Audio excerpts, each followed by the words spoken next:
Hello YouTube, I am eCore100 and I want to be the guy you guys can go to learn how to play Hearthstone.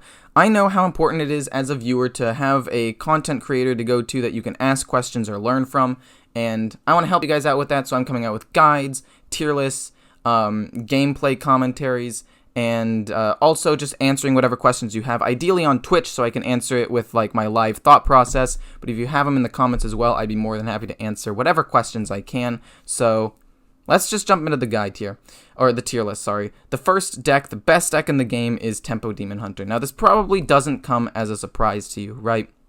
This deck has everything. It has decent tempo, it has a good curve with several 1-drops, a decent number of 2-drops, 3-drops, I made a change, I'll talk about that in a second. Turn 4, you have a card that sets up really nicely into Priestess of Fury as a 5-drop, or you can just play Kayn Sunfury for tempo, or you can save him to ignore taunts. That's freaking busted, but not important. Anyway, turn 5, you have the Warglaives, you have the Adept potentially, and the Priestess of Fury. And then turn 6, I mean, yes, this is 7, but I'm assuming you play the Raging Foul Screamer first. And then you have ways of refilling your hand with Skull of Gul'dan, Chaos Strike, and the Sigil Runner. And the Sightless Watcher can manipulate what cards you draw, so that's like a slight card advantage in my opinion, because you can put your ideal card on top. Overall, this card has got everything you could possibly need, right? So let's jump into the few changes that I made to this deck that make it different from the net deck, which upgrade it in my opinion, right?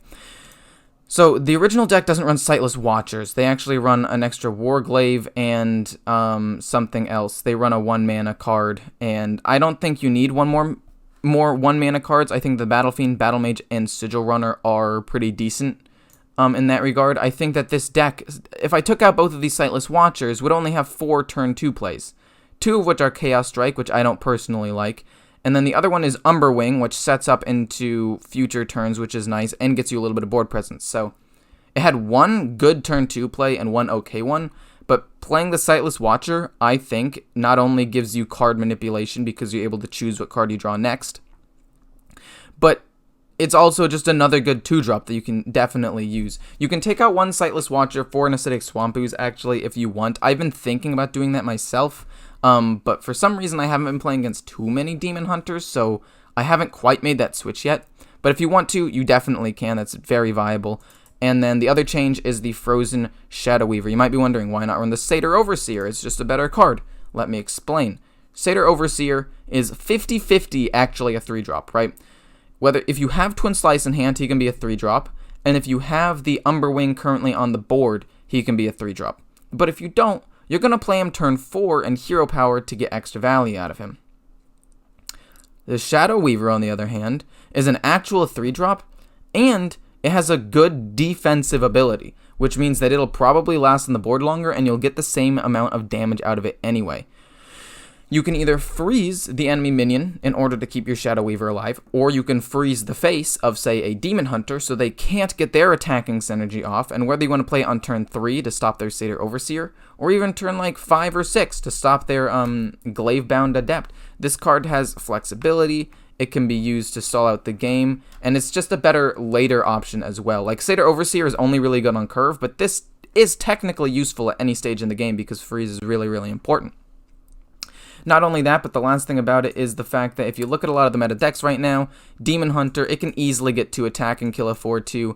Hunter, you have Explosive Trap and Face builds. Mage has Arcane Breath and some decent 2 damage board wipe like Blizzard, and the Dormant minion that does 2 damage to everything. Reno is pretty effective. Paladin has Consecrate. Priest has Breath of the Infinite and Holy Nova. Rogue has SI Agent, depending on the build, and Backstab.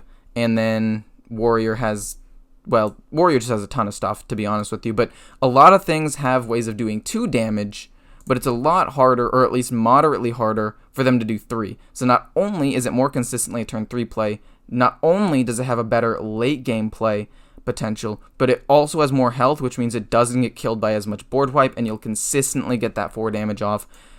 Those are the 2 changes I made to the deck. Obviously, later on in the game, you can combo with Altruist and win the game. You have Metamorphosis, which is Pyroblast damage and a ton of card draw, and then Priestess of Fury, which is just a really good late game play. It's a really good deck. It is the best deck in the game, and I would highly recommend it. Let's jump into the next one. Okay, so Dragon Hunter is back, right? It was a little bit down for a little while after the expansion came out, but it's definitely come back with a vengeance, right? It is now a top 2, top 3 deck in the game. I personally think it's a top 2 deck in the game. You can thin your deck out with Phase Stalker and Tracking. It does have a little bit of card draw as well with Big Ol' Whelp. It has pretty consistent 1-drops, and the Dwarven Sharpshooter allows you to just, blast early aggressive decks so you can maintain board control, and then later on you have really good dragon synergy and very efficient minions that give you a ton of pressure, and then you just have Stormhammer to bonk them on the head over and over and over again until they eventually die. This deck is similar to Demon Hunter. I think it has a couple of pros. The pros being that it can do a little bit more direct damage without needing minions on the board because you have your hero power and the Stormhammer consistent weapon and, toxic reinforcements and stuff. But it lacks the card draw, so it runs out of steam faster. I will admit, this deck, I think, is slightly worse than Demon Hunter, which is why it is 2. But I think that into some certain matchups, it'll definitely be better. And I don't know. I would definitely try this deck out. It's relatively cheap.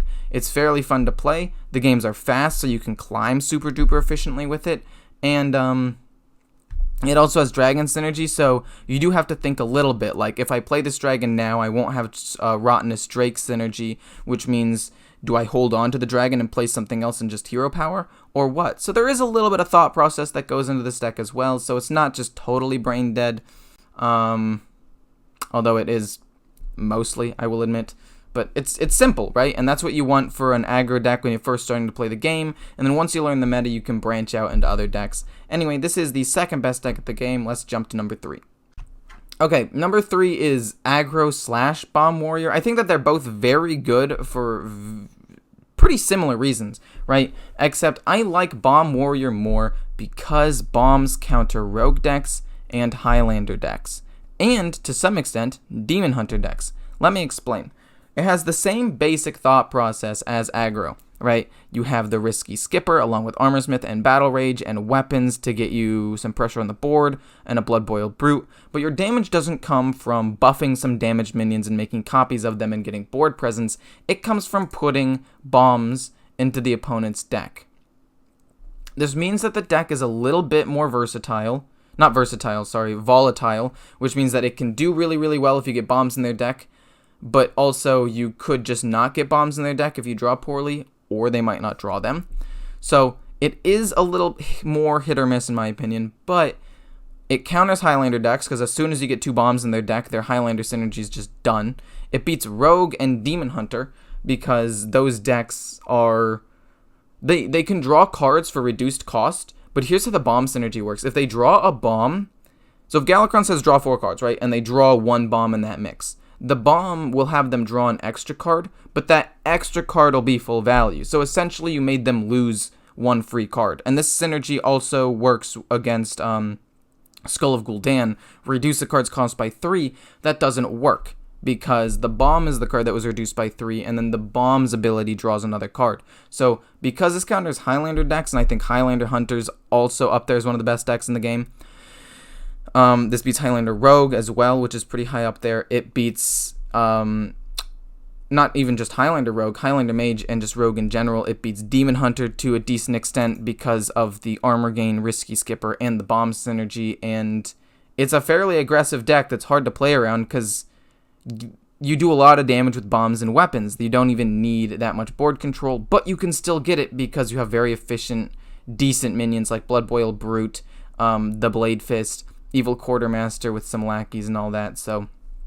overall, it's got everything. I think it's a little more versatile but more volatile than Aggro Warrior, but I would put Aggro Warrior in the same clump as this one. It's just I talked about Aggro Warrior last time, so I want to give you guys a different Warrior deck, but I would say that they are comparable. The next best deck in the game is probably Galakrond Stealth Rogue. I like Stealth Rogue more than Secret Rogue for a couple of reasons. 1, Stealth Rogue has actual card draw, right, with the Skyvateer and the Greyheart Sage. That combo to draw cards and apply pressure is super duper nice. Not only that, but Secret Rogue, although I will admit, you can get some better combos off and Bamboozle, you can get some pretty sick high rolls off of that. But it's a little more RNG, in my opinion, and if you're playing against a hard aggro deck, they're probably not going to be trading into your minions anyway, so they can play around that moderately well. And this one allows you to put minions on the board, apply pressure. If you need to, you can trade in to like Demon Hunter decks, so you don't necessarily get blown out as quickly. And I just like it more. You have more card draw, you have more board presence, you actually get to play minions and you don't need to save a ton of stuff in your hand to get some combos off. And then it has the same win condition with Galakrond, Kronks, Togwaggle, and things like Shadow Step. This last change with Togwaggle's scheme is big brain, right? If you do happen to play into a slower matchup, you can always just Togwaggle's scheme Kronks. It's extremely strong, and if you don't have Kronks, say he's killed or you lose him, or you don't have Togwaggle's scheme and you play Kronks and he's killed, you can play Togwaggle's scheme on any other card, whether it be like Evil Miscreant, which is pretty decent to get you some more lackeys to just get you into the late game, Togwaggle, because you're going to create lackeys so you can just keep getting treasures, or even Shield of Galakrond, which is just a pretty decent minion and a pretty good play if you were to play a card every single turn. So it has cool little synergies in the deck. It has better tempo, more consistent turn 1 and turn 2 plays. I just like the deck a ton. Secret Rogue is definitely viable, but again, I showed Secret Rogue last time. I think this deck is comparable, if not a little bit better, and that is why this deck is number 4 this week. So coming up from the honorable mention is Token Druid. Now before I jump into Token Druid, let me address the comments, because I know everybody's going to be talking about, oh, this deck is inconsistent, you need to draw the Overgrowth card to ramp up, it's super luck based. Technically, yes, but also not really, right? You have, 1, hard mulligan for Overgrowth. The only card I ever keep in my hand is Fungal Fortunes. 2, you have 1, 2, 3 cards that draw you cards early on in the game. This one draws you 3, this one draws you up to 2, and this card will draw you 1. But as if you have 1 or 2 of these cards at the beginning of the game, you're even more likely to draw Overgrowth, to the point where on turn 4, it should probably be around like a 40 to 50% chance. And then even if you don't have Overgrowth, a Glowfly Swarm turn 5 is still plenty of pressure to buy you some time to get your turn 7 play. Like Overgrowth, it accelerates you, but Glowfly Swarm turn 5 is still a very, very strong play, even if you didn't have Overgrowth. You can just like innervate out Glowfly Swarm, and it's 7 2/2s that they have to deal with, and if they can't kill it that turn, you pump them up, or you give them Soul of the Forest or something. Like, yes, the deck can be inconsistent, but so can any deck, and even though this deck relies a little bit more on combos than most decks, and a little bit more on ramp, I don't have any problem with it. Yes, I'm like 11-7 with this deck, so I do lose a decent amount with it. It's not like it's just a stomp every single game, but I would say more than 50% of the time I get the combos off that I want, and then I win. And sometimes, if I don't get the combos that I want, you have to realize, like, your opponent might not have the nuts either, and you kind of just are both struggling to get stuff out. And I'd say that this deck has probably the fastest way to build a board of any deck in the game. So if both players aren't doing very well, you can just, boom, surprise with a ton of cards and come back really easily with this deck. Overall, I think it's super solid. I know that it's inconsistent, but it has very good ways of developing a board or capitalizing on a board with Kael'thas to like Gift of the Wild or something, or Exotic Mount Seller to develop a board as well. It has pretty decent removal actually with Crystal Power, Wrath, and Bog Beam, so you don't actually lose to aggro decks super hard either. And yeah, I really, really like the deck. I think that it's definitely top 5, and if you guys want to disagree with me, you guys can. We can start a conversation in the comments. Just don't be too toxic about it and tell me I don't know what I'm talking about or something like that. Anyway, let's jump into the honorable mention. Zoolock is the honorable mention. I don't know if you guys are kind of surprised by this. This deck has been up and coming for a little bit. Since the Galakrond nerf, people have been wanting to play like a Warlock deck still, and Zoolock started off the the expansion really bad. Like 45% win rate. Very quickly, people stopped playing it. But I'm going to be honest with you, the amount of card draw you can get from this deck and the amount of like pressure you can get early game is actually super sick. And even if you lose pressure, all you have to do is play Expired Merchant, draw 3 cards, and then Evil Genius the Expired Merchant to get these back into your hand, and then flood the board with 1-drops and lackeys again. You can control the board with Magic Carpet super well. I like the Dark Lair because it's a good turn 3 play, but also if he survives for 1 turn, I essentially get to draw a card for free next turn. And I also have Zephyrus in here because you do draw a ton of cards with Hand of Gul'dan. And so you actually get Zephyrus off a decent amount of the time. And some people ask me why I don't run Dragon Queen Alexstrasza as well if I'm going for that synergy. And that's because discard your highest cost card, discard your highest cost card. Alexstrasza is more expensive than Hand of Gul'dan. So I do still want the Highlander synergy because I think I can pull it off. So I put in the Zephyrus, but Alexstrasza would wreck this synergy. I learned the hard way. I discovered a dragon with a lackey, took Onyxia, played my card, and was like, oh shoot, I misplayed. I don't get to draw 3 cards. I just discarded my Onyxia, and I ended up losing because of it.